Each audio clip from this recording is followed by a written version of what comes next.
Hello students, तो आज की इस वीडियो में आज मैं कक्षा 10वीं वाले विद्यार्थियों को टेस्ट पेपर 2 को दिखाने वाला हूं और इसमें जितने भी प्रश्न हैं उन सभी का सॉल्यूशन भी दूंगा। अभी टेस्ट पेपर को देखो और इनका उत्तर क्या हो सकता है अपने तरीके से बनाना है आपको, ठीक है। बाद में मैं इसका उत्तर आप लोगों को प्रोवाइड करा दूंगा। तो देखो पहला प्रश्न क्या है। पहला प्रश्न है और पहला प्रश्न में जो है वो सही विकल्प चुनकर लिखने वाला है ना। यहाँ पे मैं लिखना भूल गया था। चलो देखो डायरेक्ट पहला प्रश्न मैंने लिखा है। एक कॉपी और 2 पेंसिल की कीमत 45 रुपया है। यदि एक कॉपी की कीमत x रुपये तथा एक पेंसिल की कीमत y रुपये है तो इनमें सही संबंध है। मतलब आपको क्या करना है, समीकरण बनाना है। तो सही समीकरण में आपको क्या करना है, टिक लगाना है, ठीक है। इसका उत्तर अभी मैं नहीं दे रहा हूँ। दूसरा प्रश्न देखो। एक त्रिभुज के तीनों कोण क्रमशः x अंश x प्लस 40 अंश हो तो x का मान होगा। तो x का मान आपको बताना है, ठीक है। अगला देखो तीसरा प्रश्न। यदि किसी रैखिक समीकरण निकाय का आलेख एक दूसरे को बिंदु 3, 7 पर प्रतिच्छेद करती है तो इस निकाय का हल होगा। 4 ऑप्शन यहाँ भी दिए हुए हैं, ठीक है। इन चारों में से एक क्या होगा, आपका उत्तर होगा। फिर चौथा प्रश्न। समीकरण 5x प्लस 3y बराबर 12 तथा 15x प्लस 9y बराबर 15 का हल होगा। तो ये किस प्रकार का हल होगा, अद्वितीय हल कि कोई हल नहीं, अनंत अनेक हल, है ना। तो इनमें से हल के प्रकार को बताना है। फिर पांचवा देखो। समीकरण निकाय का अद्वितीय हल होगा। अद्वितीय हल के जो टॉपिक है देखो यहाँ पे अ ब स द दिया हुआ है ना, 4 ऑप्शन दिए हुए। इनमें से कौन सा अद्वितीय हल का टॉपिक है ये बताना है। इनमें इनमें वाला नहीं, ठीक है। ये छठवां प्रश्न है, ठीक है। छठवां प्रश्न देखो। दो संख्याओं का अंतर 14 तथा उनमें से छोटी संख्या 50 है तो बड़ी संख्या क्या होगी। एकदम आसान और सरल प्रश्न है ये। इसके बाद अगला देखो, 6 हो गया। 7वां, इसमें मैंने टोटल 10 प्रश्न रखा है। इसके बाद 7वां देखो। जब रैखिक समीकरण निकाय का आलेख समांतर रेखा प्रदर्शित करे तब उसका हल होता है। कौन सा हल होता है भाई, समांतर रेखा अगर प्रदर्शित करता है तब की बात है, ठीक है। 4 ऑप्शनों में से एक ऑप्शन इसका उत्तर है। फिर अगला प्रश्न देखो, 8वां। दुकान में 3 पेन व 4 कापियों का मूल्य 105 रुपया है तो समीकरण होगा। समीकरण बनाना है 3 कापी और 3 पेन और 4 कॉपियों का, ठीक है। 105 रुपया रखकर। तो देखो 105 तो यहाँ पे सभी में दिया हुआ है राइट हैंड साइड में। लेफ्ट हैंड साइड को आपको क्या करना है, सही से मैनेज करना है, ठीक है। इसके बाद देखो 9वां प्रश्न।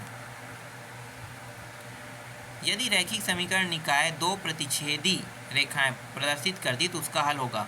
किस प्रकार का हल होगा भाई, जैसे संपाती होता है तो अलग होता है, समांतर होता है तो अलग होता है, वैसे ही प्रतिच्छेदी होने पर अलग होता है। तो इनका भी उत्तर आपको बताना है, ठीक है। चलो अगला देखो। जब रैखिक समीकरण निकाय का आलेख संपाती रेखा प्रदर्शित करे तब उसका हल होता है। देखो यहाँ पे संपाती भी हो गया, मतलब तीनों आ चुका है, ठीक है। अद्वितीय हल के लिए भी मैंने यहाँ पे बता दिया है ना। मतलब इनमें से कौन सा होगा आपको ढूंढ के बताना है।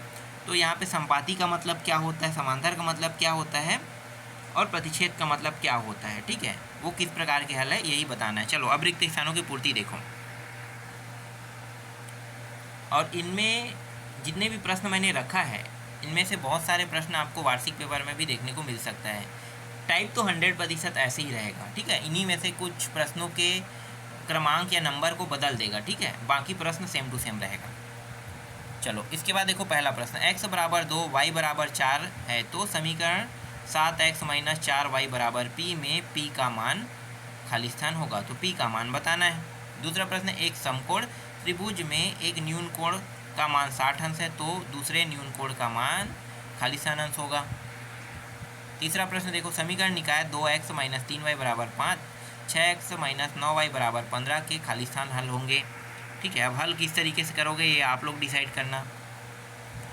एक थैले में 50 पैसे के सिक्के हैं। यदि थैले में कुल 30 रुपये हैं तो कुल सिक्कों की संख्या खाली स्थान होगी। 5वां और अंतिम प्रश्न है रिक्त स्थान वाला। दो चरों के रैखिक समीकरण का ज्यामितीय माप एक खाली स्थान होती है, ठीक।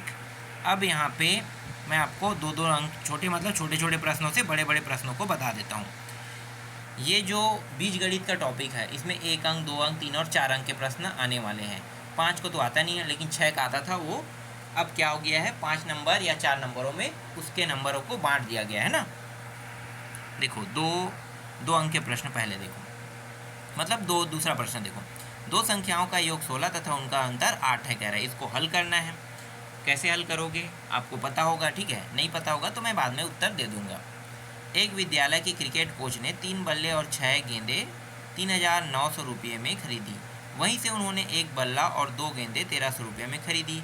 तो इसका क्या करना है, समीकरण बनाना है, ठीक है। यहाँ पे मैं लिखना भूल गया हूँ, समीकरण बनाइए कह के, ठीक है।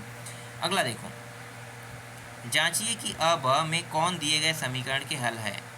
अ x बराबर 3 y बराबर -1, ब x बराबर 1/2 और y बराबर 1/3, और समीकरण नीचे में दिया है 2x + 5y बराबर 1। तो समीकरण के क्या निकालना है, हल निकालना है, ठीक है या नहीं ये बताना है। तो लेफ्ट हैंड साइड में आपको क्या करना है, x और y के मान को रखना है, राइट हैंड साइड को नहीं छूना है, ठीक है। यहाँ पे आपको जो समीकरण दिखाई दे रहा है इसी में मानों को रखना है, और राइट हैंड साइड को क्या करना है, एक को नहीं छोड़ना है। तो लेफ्ट हैंड साइड में अगर आपको एक प्राप्त हो जाता है तो राइट हैंड साइड क्या है, बराबर है। अगर नहीं प्राप्त होता तो वो समीकरण के हल नहीं है, ये चीज़ आपको देखना है, ठीक। अगला देखो, दर्शाइए कि निम्न समीकरण निकाय के अनंत अनेक हल है।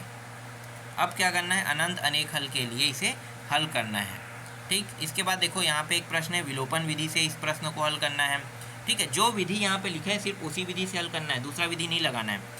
वज्रगुणन विधि, वज्रगुणन विधि के बारे में मैंने आप लोगों को अभी तक नहीं बताया, लेकिन आप लोगों को एक प्रश्न दे रहा हूँ जिससे मैं बता दूंगा कि ये वज्रगुणन विधि से कैसे हल होगा, ठीक है। फिर 8वां देखो, ये प्रतिस्थापन विधि। तो यहाँ पे लिखा क्या है, सिर्फ प्रतिस्थापन विधि से हल करना है। 9वां प्रश्न, दिए गए समीकरण निकाय को एक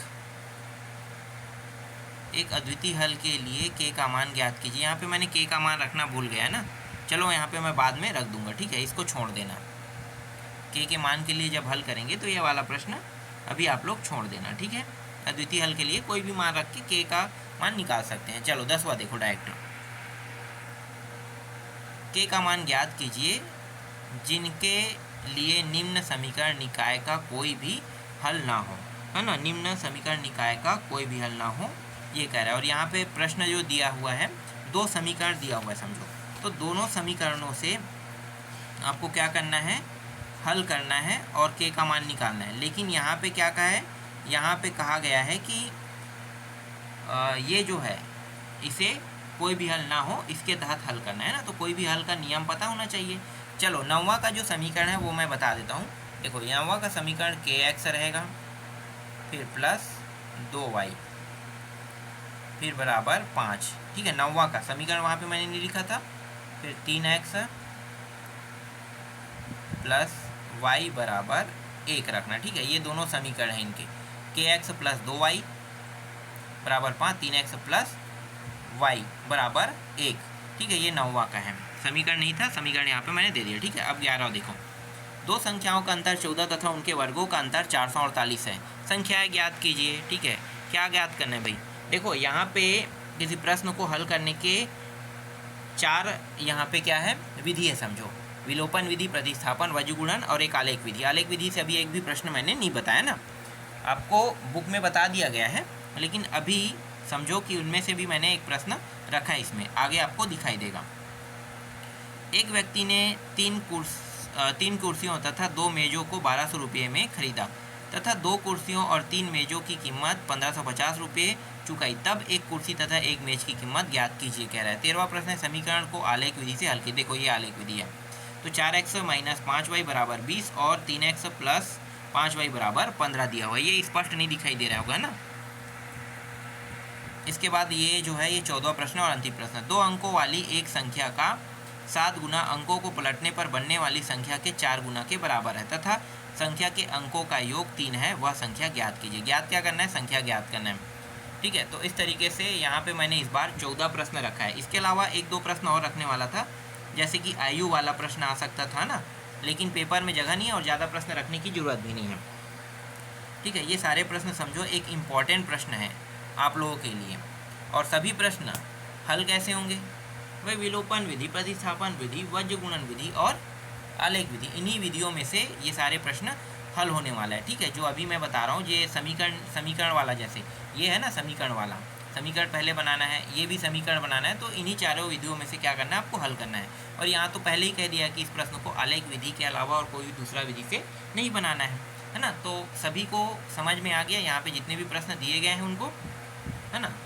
तो ये जो था ये आपका टेस्ट पेपर 2 है, और ये अध्याय 2 के जितने भी महत्वपूर्ण प्रश्न हैं उन सभी प्रश्नों को मैंने यहाँ पे रखा है। ठीक है, बनाना आपको है, फिर बाद में मैं आप लोगों को इसके सॉल्यूशन बता दूंगा।